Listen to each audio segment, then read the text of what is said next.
What if I told you the real reason you keep missing God's voice isn't because he's silent, but because your life is too loud, and the shocking part is, you've gotten used to the noise.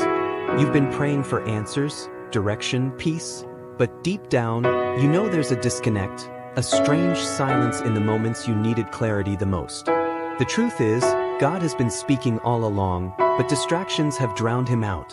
Constant scrolling, shallow conversations, anxious thoughts disguised as productivity. Just like in 1 Kings 19, when Elijah expected to hear God in the wind, the earthquake, or the fire, but instead, it was the still small voice. God's whisper is easily missed when your world is screaming. One reason you keep missing his voice is because you expect him to speak the way you want, not the way he chooses. You want a loud confirmation, a sign in the sky, a text from heaven, but he's been speaking through patterns, people, delays, and even closed doors. You prayed for a new season, but when the door slammed shut, you called it rejection instead of redirection. You asked for peace, but when he removed toxic relationships, you clung to them, not realizing their silence was God's mercy.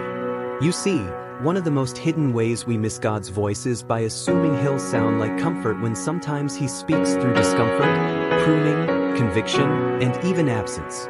Hebrews 12 verse 11 reminds us that discipline is painful in the moment but later produces righteousness. And if you're always chasing comfort, you'll mislabel correction as punishment and miss the healing behind the hurt.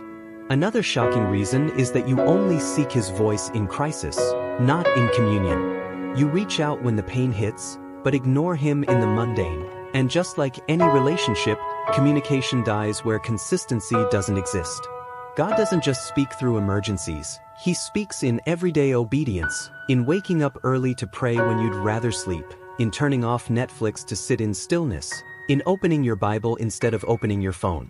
Psalm 119 verse 105 says his word is a lamp to your feet, not a spotlight to your future. You're missing his voice because you're waiting for the whole blueprint when he's giving you the next step. And here's the final warning. Pride can block perception. When you think you already know what God should say, you stop listening for what he's actually saying. You're praying for breakthrough, but secretly holding on to your own timeline, your own logic, your own will, and you wonder why heaven feels silent. God resists the proud but gives grace to the humble, James 4 verse 6. And sometimes, the humility he's waiting for isn't in your words, it's in your surrender.